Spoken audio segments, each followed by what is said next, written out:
चर्मकार समाज एक संघ आहे आणि या एक संघतेचं प्रतीक आज शहरवासियांना दिसून आलेलं आहे। या ठिकाणी चर्मकार विकास संघ आणि संत शिरोमणी रविदास बहुउद्देशीय संस्था यांचे जे संचालक आहेत आदरणीय खंडूभाऊ पवार यांनी ही यात्रा भव्य यात्रा आयोजित केलेली आहे। तसेच अर्जुन भारुडे हे चर्मकार विकास संघाचे महानगराध्यक्ष आहेत। कुठून कुठे मिरवणूक आयोजित करण्यात आली होती?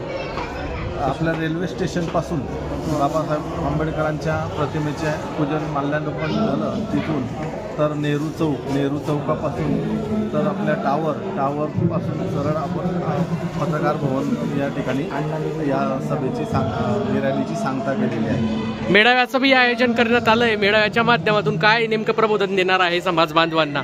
मेळाव्याच्या माध्यमातून चर्मकार समाजाने एकत्र यावं आणि संत गुरुदास रविदास महाराज यांच्या जीवनचरित्रावर दोन चांगल्या प्रकारचा बोध लोकांनी चर्मकार लोकांनी घ्यावा अशा प्रकारचं आयोजकांमार्फत करण्यात आलेलं आहे।